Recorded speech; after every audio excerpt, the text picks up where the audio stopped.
Alright, we should be live. We're back. We are working on the infamous Cruelclaw. Not Cruelclaw the infamous Cruelclaw. I just love that they put his title ahead of his name. I think that's great. Like, every other legendary magic creature, almost, there's like a handful, is their name and then a title. I love that he gets his title first. Aside from, like very very simple titles, like Ambassador Laquatus, um, Empress Galena, you know. But he gets the infamous in front of him, and I think that's cool. Anyway, I also think his card design is really cool. 3 mana, 3/3 menace. And when he deals combat damage to a player, you exile cards from the top of your library till you exile a non-land, and then you may cast that card by discarding a card rather than paying the mana cost. So he lets you cascade into spells, and the cost to cast those spells is discarding cards from your hand. So we're going to be doing a lot of card draw. We're going to be looking for a whole bunch of madness cards and other things that get us value when they're discarded. So we did two stream. I did like a back-to-back double stream that I broke up into two videos. So that's why we're on part 3 right now. Um,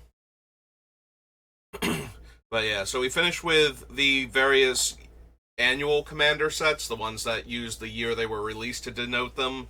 So that brings us to Commander Masters. And we are looking for stuff that goes really well with our commander.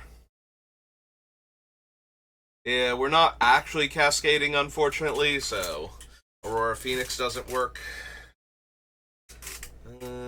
Blade Griff prototype, shrug.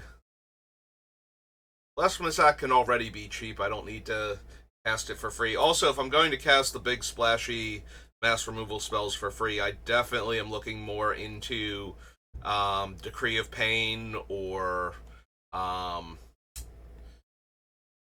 in Garrick's Wake. Cards like that. Maybe an Overwhelming Forces. Probably not, though. I don't think we'd have room for all of that. Equip creatures dealt damage deals that much damage to any target. Equip 4. Think so. Blim gives away our stuff, right? Yeah, that's a completely different deck build with a very different focus.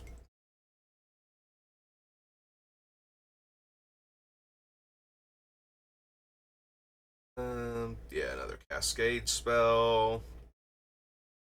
One or more pirates you control deal damage to your opponents. Probably not. I don't plan on having a ton of pirates intentionally. There may be some very evasive pirates that we want to run. I don't know. The problem is we need Cruelclaw to get through specifically, not just any creature, so. That doesn't mean we won't want our other creatures getting through, it just means that we're way more likely to be focused on getting Cruelclaw past all of our opponent's defenses, so. And I don't plan on putting a pirate hat on him. Not that I don't think he could pull it off. Set it on top of the hood.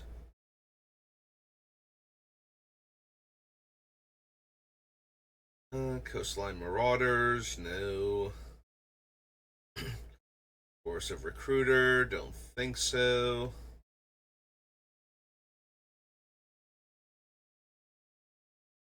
So, protection from white, blue, and green. Does get him through for damage more often against those players, like, where they don't have a whole bunch of black or red or colorless creatures. I can't remember how many equipment there are that make the creature unblockable that don't have blue in the color identity. I feel like there's at least one that has blue in the color identity, maybe more than that, so. I don't know that we can make Cruelclaw unblockable with equipment, as opposed to, like, Rogue's Passage or Access Tunnel.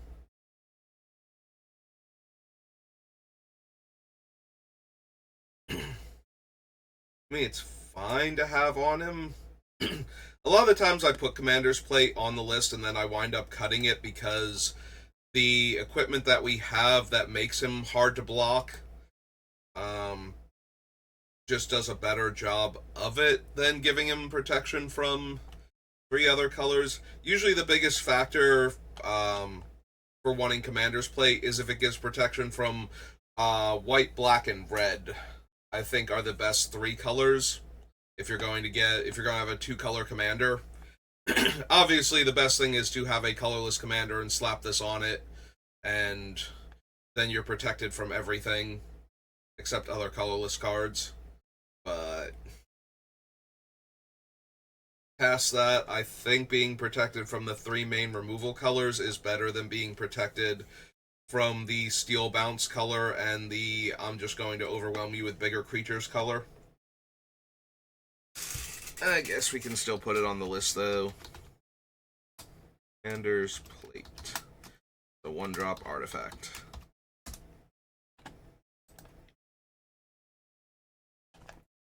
Alright. Court of Ambition.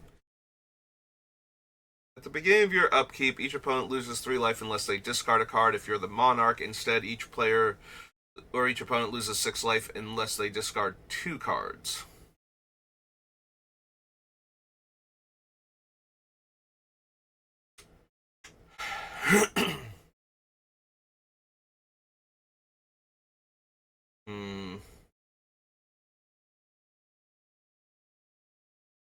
I don't mind the monarchy so much in Cruelclaw. I don't think it's going to be super important that we include it, but because I want to keep pushing him in for damage anyway, and I want extra cards, I don't think I mind the monarchy as much as I normally do in Commander.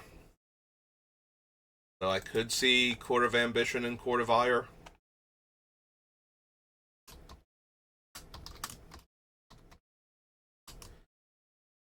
I don't know if they're going to make it all the way to the end, but we'll see.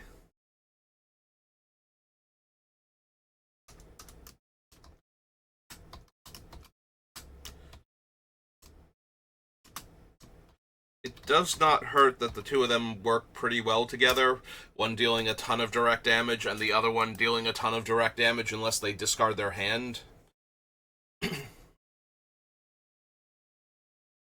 Don't need Dargo, not planning on sacrificing tons of stuff. Elvish Dreadlord, no. That was... Do we want the Emberwild Captain? Enters the battlefield, you become the Monarch. Whenever an opponent attacks you while you're the Monarch, the Captain deals damage to that player equal to the number of cards in their hand. Kind of a non-bow with the Black Court, making them discard cards to not take tons of damage, but no player in Commander really wants to be empty-handed except for that one weird person that's trying to run a Hellbent deck, so... But you know, good for them for trying. Hey.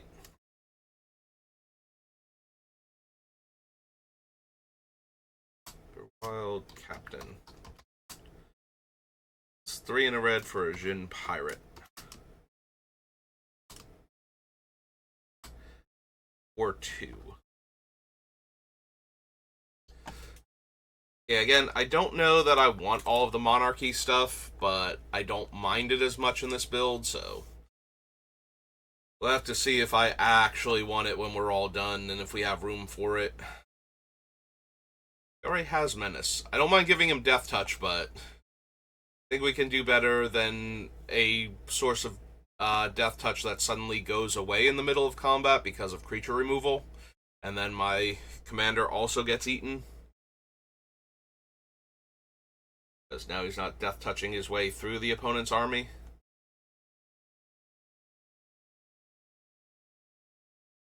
Yeah, I don't need to give my 3-drop commander Cascade, I don't think.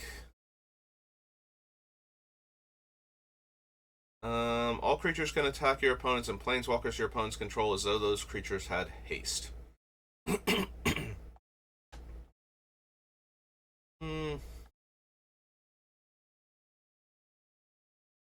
The Guildless Commons. The Hellkite Courser. Horizon Stone, no. Impulsive Pilferer, no. Reprints.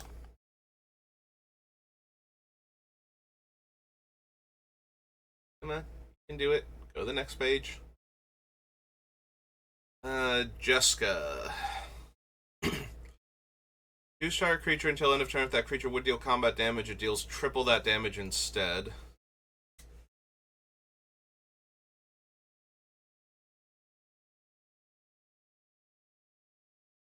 Don't think I need Jeweled Lotus. Cruelclaw is definitely capable of very explosive starts if we can give him haste in the first couple turns of the game. That being said, I don't think I need a Jeweled Lotus to get him down soon enough. That's only helping for 2 of his 3 mana most of the time anyway. We're not sacrificing enough stuff for Jury. Deals combat damage to an opponent. It deals that much damage to each other opponent. Unfortunately, that's not still combat damage. So we wouldn't be triggering Cruelclaw multiple times if he could get through against one opponent. So probably not. Don't need Keskit. Don't really need Krark. No.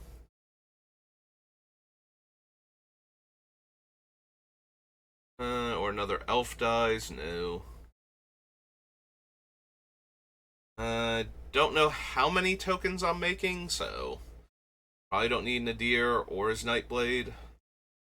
Can't run Najila because of her 5-color identity.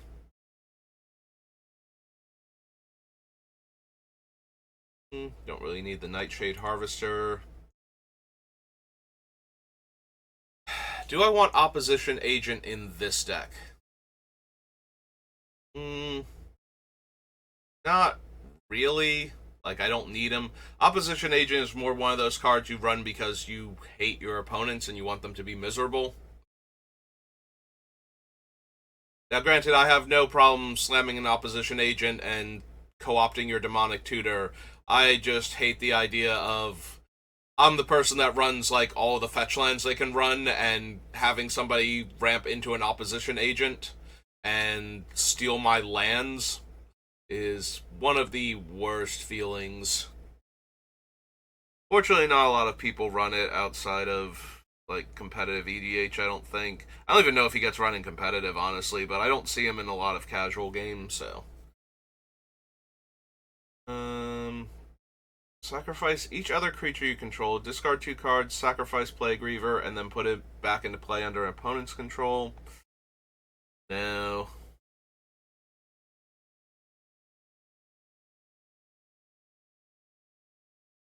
Yeah, with no way to encore the Triniform, I would rather have the Triplicate Golem if we were going to do that.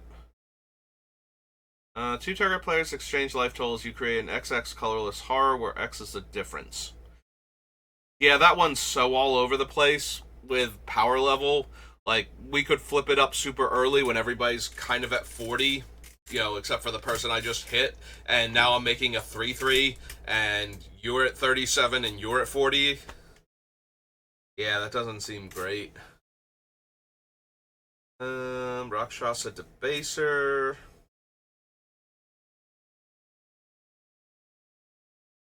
Fine. Not too amazing, I don't think. See, I'm going to be stockpiling my graveyard. I'd rather get creatures back from my graveyard every turn if we're going to do this. Rummaging Goblin. Sengir the Dark Baron requires killing players to get a whole lot of counters. And really, past that, he's a 6-mana 4/4 flyer. I guess he does get counters when other creatures die, not necessarily when he damages them. Still not anything our deck needs. Choose any number of target creatures, players, creatures, planeswalkers, and/or players. For each of them, exile the top card of your library. Then Soulfire Eruption deals damage equal to that card's mana value to that permanent or player, you may play the exile cards until the end of your next turn. So, could potentially deal a ton of damage, but then all those cards are gone forever because if we flipped into it with Cruelclaw, we don't have the mana to cast all the stuff that's dealing all of this damage. So, also we might reveal a land for a bunch of them. That'd be sad.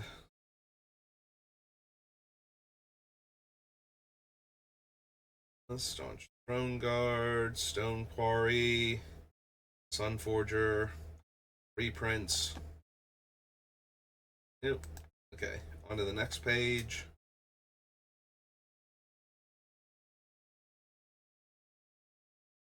Opponent sacrifices a creature with the greatest power, exile all opponents' graveyards, then create X01 black thrall creature tokens where X is the greatest power among creatures exiled this way.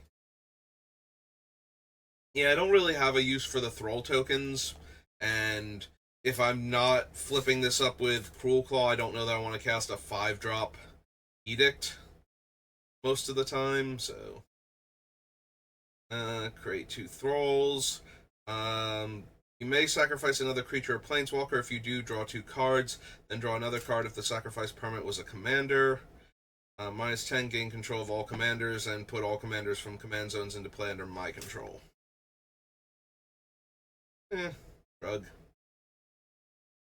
Don't need Togo and his rocks. Gormod the Desecrator, don't think so. We'll want Vampiric Tutor when we get to Visions. No. Has Cascade and deals X damage to each creature and planeswalker your opponent's control, where X is the number of spells you've cast this turn.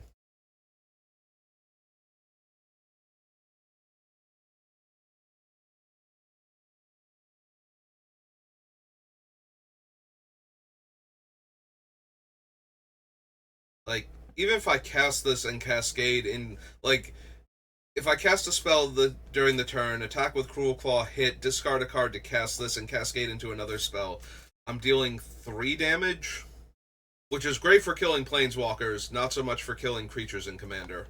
I'm only going to get, like, the little utility guys and such. And that's if I manage to cast another spell before cascading into this thing, before hitting this thing, and then cascade into another spell that I actually want to cast.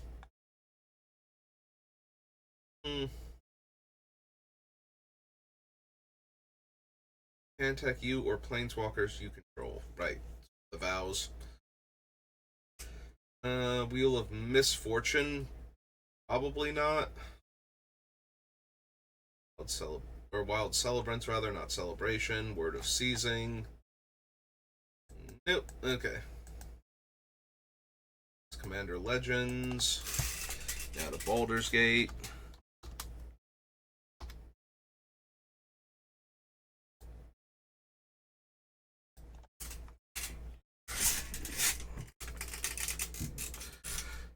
Man, this chair is very loud. Agent of the Iron Throne. Whenever an artifact or creature you control is put into a graveyard from the battlefield, each opponent loses 1 life. Shrug. Whenever this creature attacks a player, if no opponent has more life than that player, put a 1/1 counter on this creature. It gains Death Touch and Indestructible. That's a little bit tempting. Our commander being a constantly growing menace, Death Touch, Indestructible creature that they don't want to let hit them. I could actually see that. Agent of the Shadow Thieves.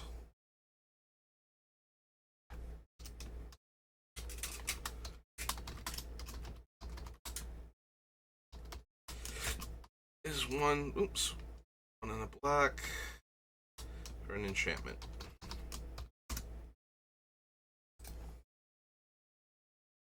Agitator Ants, a reprint. Altar of Ball.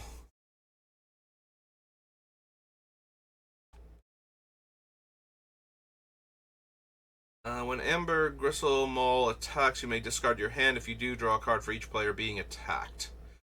Yeah, I don't know that I can spread my attacks around very well in order to make sure that I'm drawing like 2 to 3 cards, depending on how many opponents I have.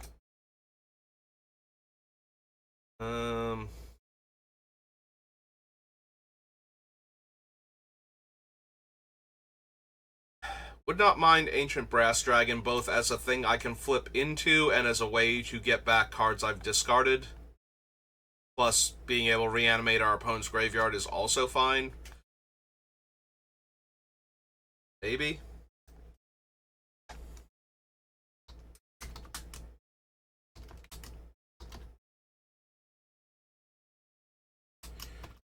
It's the 7-drop. Dragon 7/6.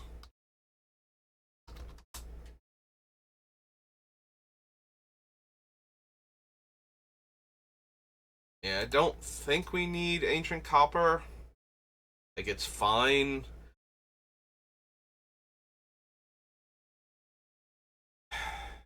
I want an Ancient Copper Dragon. I'm planning on running a lot of things with high casting costs, and I might want a way to cast them without having to do the whole trick with our commander.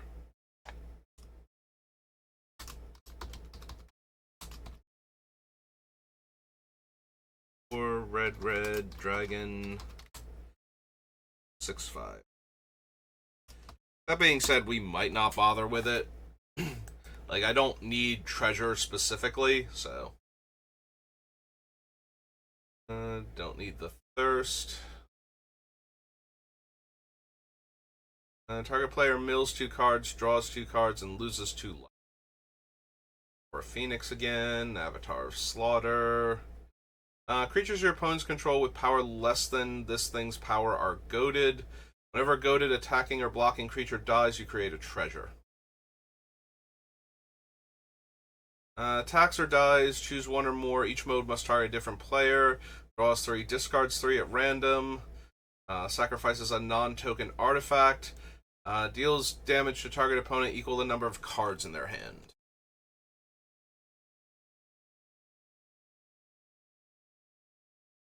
Dragon, Balls Invoker, Ghost Lantern,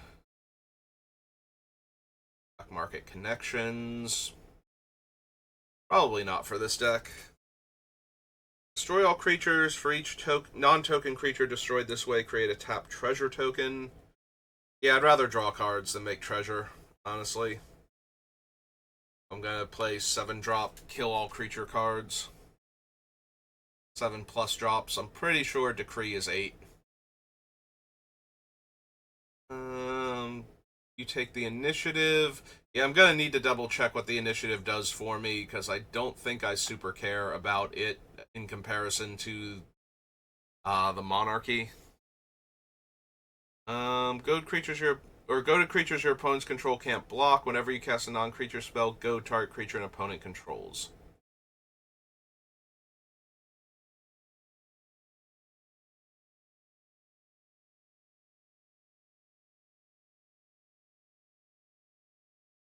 So the fun thing about Brainstealer Dragon is it triggers on my end step, so if I flip into it with Cruelclaw, I will get the first trigger. The downside is it's just giving me more spells that I can spend my mana on, and I'm already planning on running a ton of expensive stuff. It's also not a bad reanimator target, though. At least it's giving me more options. Maybe our opponents have, a bunch of cheap spells I can grab from them. And if I'm casting their spells, I'm keeping the cards in my hand to discard the Cruelclaw.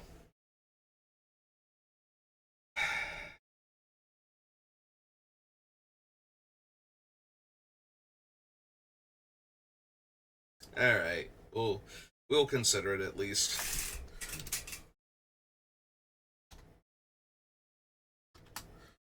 Stealer Dragon is 5 black.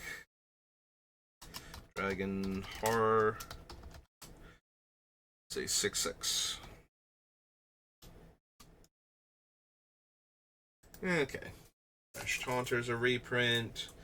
Is also the other is all 4 creature types for the party. Attacks defending player loses X life and you create X treasure tokens, where X is the number of creatures in the party. Choose a background.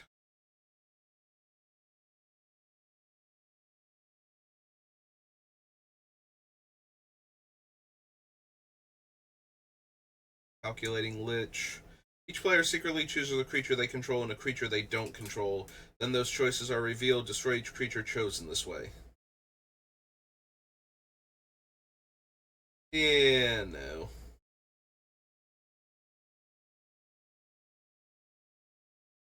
Caves of Chaos enters the battlefield. You take the initiative. Attacks, exile the top card of your library. If you've completed a dungeon, you may play that card this turn without paying its mana cost. Otherwise, you may play the card this turn. Chaos Dragon, Chaos Wand. Equipped creature has haste and flying. Eh. X is the greatest mana value of a commander you own on the battlefield or in the command zone. Coronation, no.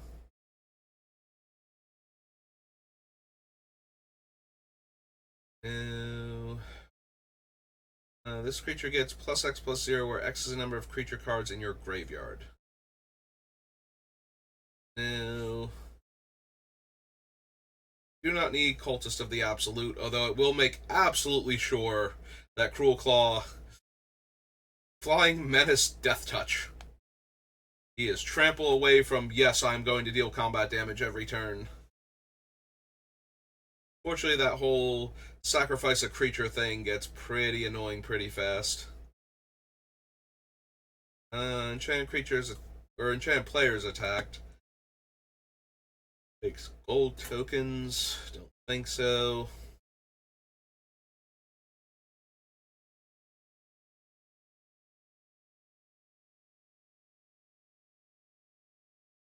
The Delay Blast Fireball deals 2 damage to each opponent and each creature they control. If this spell was cast from exile, it deals 5 damage instead. Eh. It's fine. It's not amazing to cascade into. I don't think I need Descent into Avernus. Direfleet Ravager is a reprint.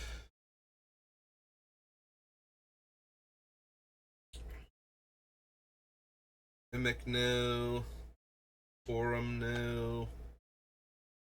Commander creatures you own have at the beginning of your end step, if a source you control dealt 5 or more damage this turn, create a 4/4 red dragon creature token with flying. So a single source has to deal the 5 damage, and that doesn't seem to be what I'm all about, so no. Villager Dragon's a reprint. Enters tap, 2 tap, sacrifice it, take the initiative, gain 3 life, draw a card, make a treasure, activate only as a sorcery.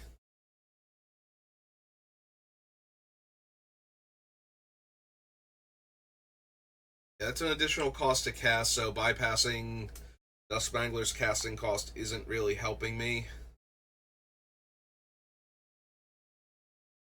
Whenever the Elder Brain attacks a player, exile all cards in that player's hand, and then they draw that many cards. You may play lands and cast spells from among the exiled cards for as long as they remain exiled. If you cast a spell this way, you may spend mana or mana of any color to cast it. No.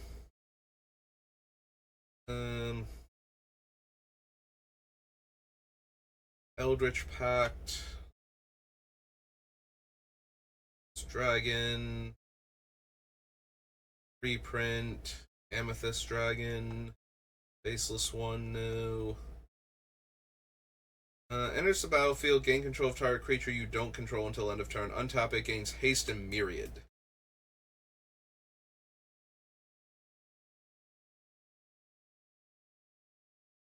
I think I need Fraying Line, Fang Dragon. A target creature card from a graveyard onto the battlefield under your control with a corpse counter on it. You take the initiative. If that creature would leave the battlefield, exile instead of putting it anywhere else, and escape for 2 black and 3 and 5 cards. Nah, I think I'm fine. Gainax. Another dragon enters the battlefield, create a treasure. Forcers, Geode Golem, Geode Rager is a reprint. Death Tyrant. Destroy target enchantment opponent controls, lose life equal to its mana value. Creatures you control gain Death Touch until end of turn. Meh. Goblin Spymaster, no Warband. Base Slod.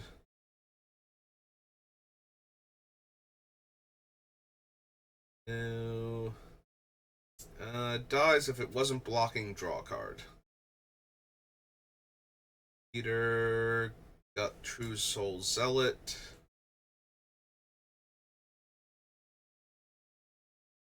No. Haunted one. Whenever this creature becomes tapped, it and other creatures you control that share a creature type with it get +2/+0 and gain Undying until end of turn. No, I think not. Herald's Horn, Hezro. Oh, that's Hunted Horror. Garrick's Wake when we get to it.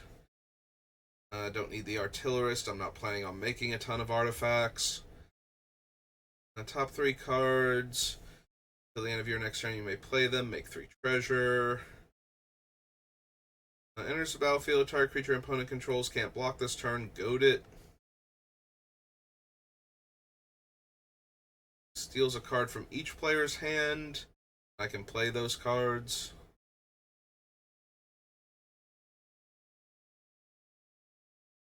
Jessica's Will is a reprint. Whenever you attack, if it's the first combat phase of the turn, untap all attacking creatures. They gain first strike until end of turn. After this phase, there's an additional combat phase. I don't mind extra attack steps, but I don't know that Karlach is the one I want doing it.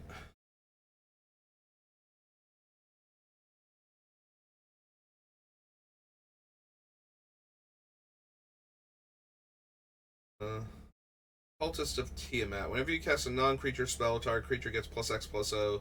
Yeah, unfortunately, a lot of the spells I'm casting are post-combat, so probably not going to do what I want it to do. I don't need Loot Dispute. Beginning of your end step, create a treasure token for each creature that died this turn. Blood Priest. Strike Leader, no. Mighty Servant of Luoco, don't think so.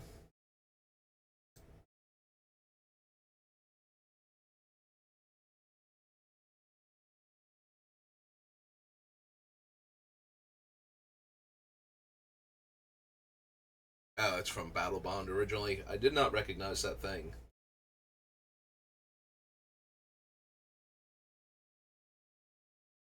Oh, I've not been to Pennsylvania, Reno.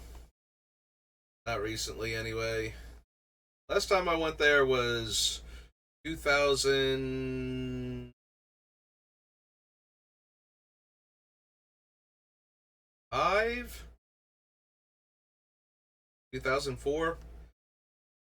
Actually went for the Score DBZ Regional Championships. Back when I used to be able to afford to play other card games. Equipped creature has lifelink if you control a cleric, death touch if you have a rogue. He's not even a rogue, right? Yeah, he's a mercenary. Miracle's Edict. Target player sacks a creature. Each opponent sacks a creature. Each opponent sacks a creature with the greatest power among creatures they control. Nope. Miracle's Invoker. Whenever you cast a spell from exile, copy it. You may choose new targets for the copy. If it's a permanent spell, copy gains haste in the beginning of your end step, sacrifice this permanent.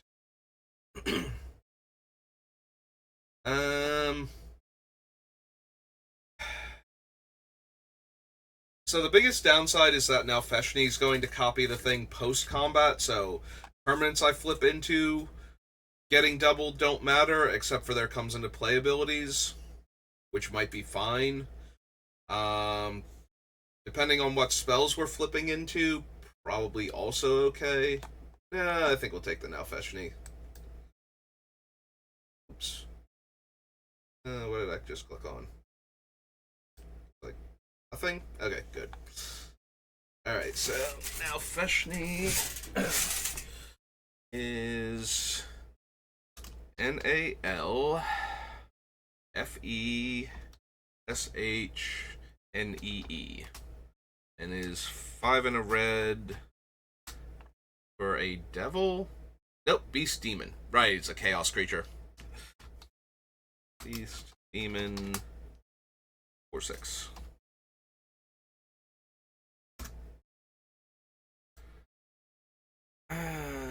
Exile target player's graveyard, deals combat damage to a player. No. Whenever one or more permanents you control leave the battlefield, scry one. Don't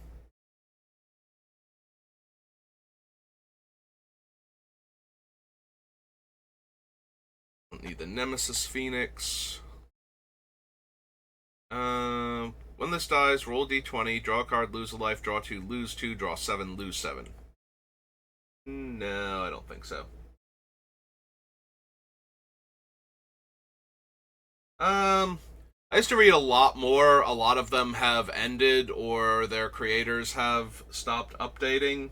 So, or I've just genuinely lost interest in that particular one. So, honestly, I think most of the ones I still read are US based.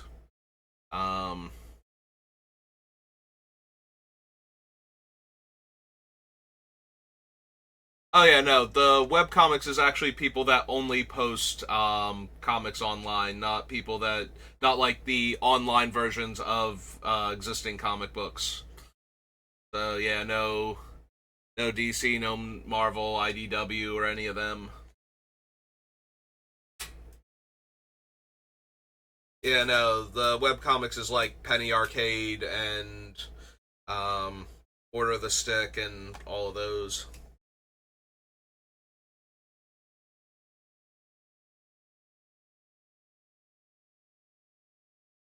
Still don't need the impetus. Packed weapon.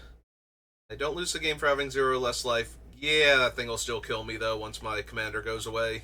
He's no longer equipped with that thing. Still don't know if I want the dungeon, but a passionate archaeologist. Whenever you cast a spell from exile, this creature deals damage equal to that spell's mana value to target opponent. Yes. Yes to that one. Passionate archaeologist.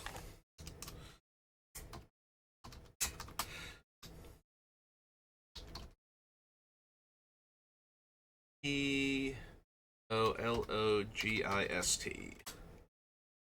Ah, still had an extra A there. 1 in a red for an enchantment. Yeah, I forgot about what's his name's fun things. The Prosper.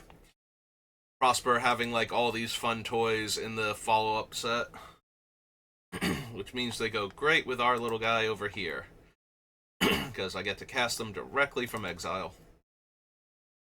Also, I get to cast the madness spells from exile too, so double points. Enters the battlefield or dies, make a treasure. No.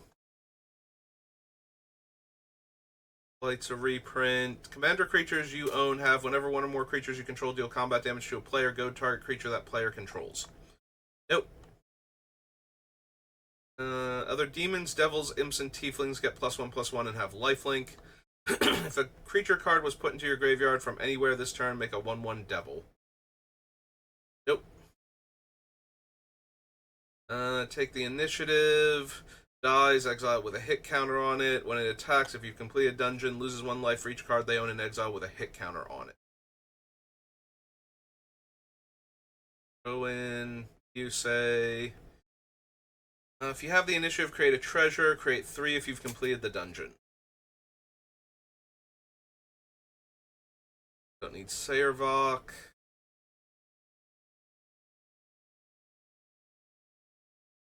So his tome, on the other hand, would be fine if we actually wanted to complete the dungeon. I just don't know that we want to do the Undercity.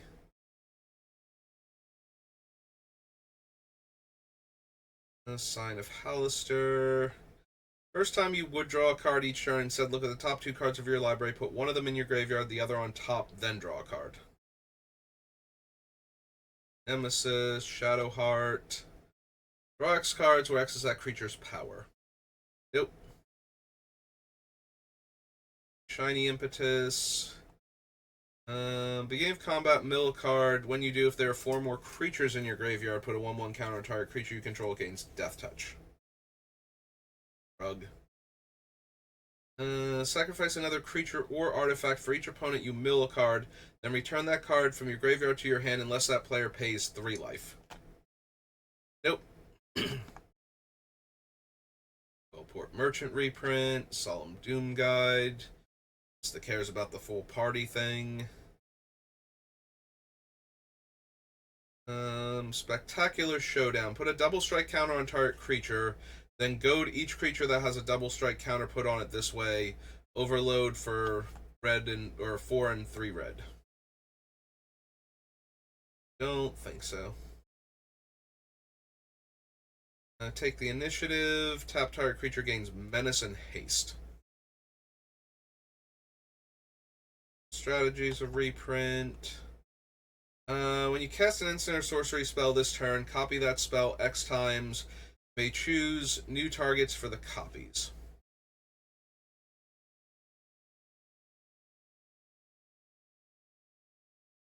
Turn a creature card from your graveyard to the battlefield. It's also a reprint, apparently. Oh no, never mind. That's alchemy, not M20. Whenever you attack, sacrifice 1 or more treasures. Target creature gains double strike. Nope. Taunting Kobold, no. Tavern Brawler.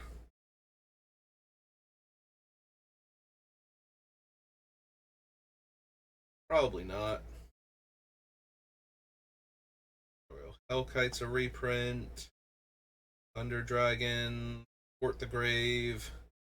1 less to cast for each creature in your party. Oh, right, this is from Zendikar. Resurgent.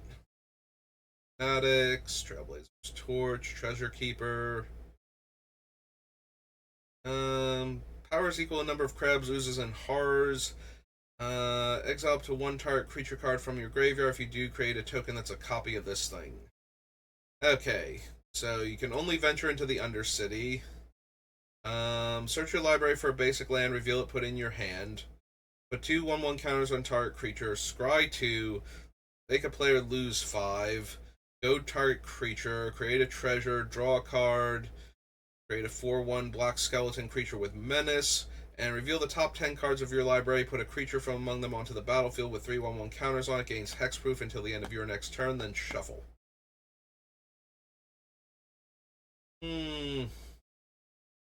Yeah, I don't think it's worth the effort for all of the venture into the dungeon cards. Hexing Puzzle Box. A Vicious Battle Rager, no. If there are 4 more creature cards in your graveyard, return a creature card at random from your graveyard to your hand. Volcanic Torrent. Oh, that's the same thing I was looking at before. At the beginning of your end step, if a permanent you controlled left the battlefield this turn, each opponent loses 3 life.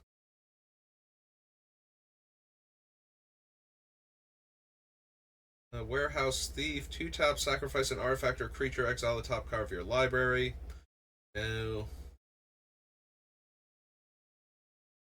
Retire permanent opponent controls. No. Already have the sorcerers. Deathful Red Dragon. Will is... Oh, right, he's the one where you roll extra dice. Each creature blocks this turn if able. Create a treasure token for each opponent who has dealt damage this turn.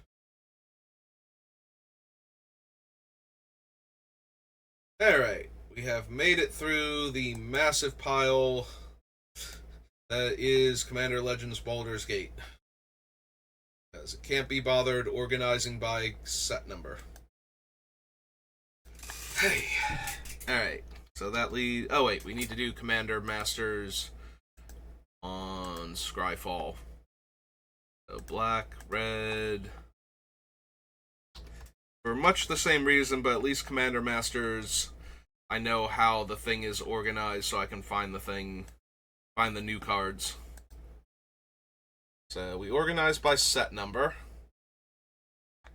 And we have to go a couple pages in. And there's where it starts. So, color spells you cast from hand with mana value 7 or greater have double cascade. No. Not really casting a ton of colorless spells. Exile up to one target permanent that player controls with an even mana value. If at least 3 colorless was spent to cast the spell, return a permanent card with odd mana value from your graveyard to the battlefield.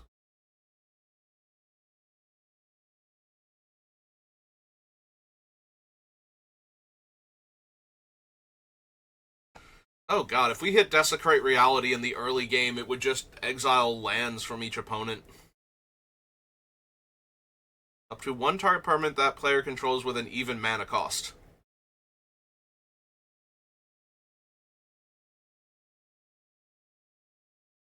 That just seems mean. Like, if we hit it in the early game, it's going to exile their lands. If we hit it in the late game, we might have other better targets, but...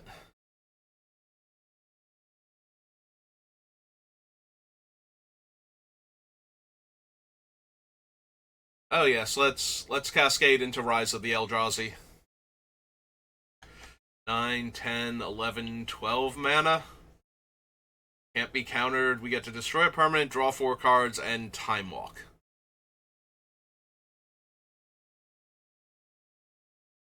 It is the type of thing I would love to randomly cascade into with our commander. Also, Desecrate Reality is just silly. Oh, oops, I put all these under Modern Horizons 2 and Modern Horizons 1. See doodles? Did not even notice I did that. Alright. Sorry. Under Legends. And grab all the stuff under Modern Horizons 2.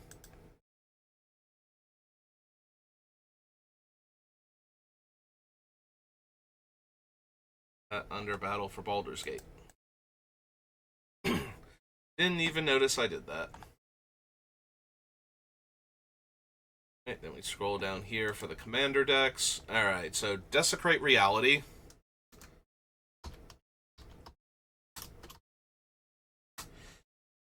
It's a 7-drop sorcery, I'm guessing. Oh, it is an instant. Okay.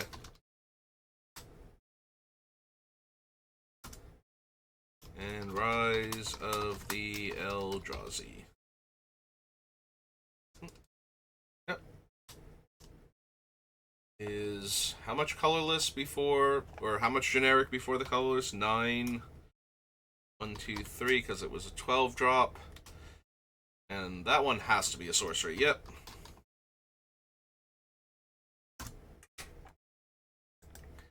Okay. Skittering Cicada. Don't think so. It's Mastery. Probably not. Enters the battlefield. If you cast it, destroy all non-enchantment creatures. Or another enchantment enters the battlefield under your control. Becomes a 6/6 Nightmare God creature with Menace and Death Touch. Demon of Fate's Design is a 6 mana 6/6 flying trample. Once during each of your turns, you may cast an enchantment spell by paying life equal to its mana value rather than paying its mana cost. Sacrifice another enchantment, plus X plus O, where X is the sacrifice enchantment's mana value. Nope. Ghoulish Impetus, Lazatep Sliver, Capricious Sliver. Chandra, don't think so. One or more creatures you control deal combat damage to a player. You may sacrifice one of them. If you do reveal cards until you reveal a creature that shares a creature type with the sacrificed creature. Nope. I don't need Rewrites History, Jaya's Phoenix, or Darksteel Monolith. Okay.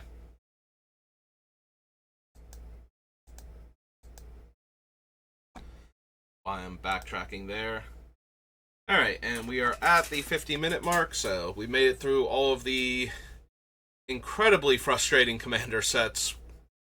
Yeah, Commander Legends and Commander Legends Baldur's Gate having so many reprints to go through just adds a little bit extra frustration to figuring them out. And the fact that they don't sort properly by number the way I can with Commander Legends or Commander Masters, where I can just sort the Commander decks out, and then I do have to dig to find them, but at least they're all grouped together once I've done that, so that kind of works out. But yeah, that's going to do it for me for right now, so thank you for watching, and I will see you next time. Have a good rest of your day.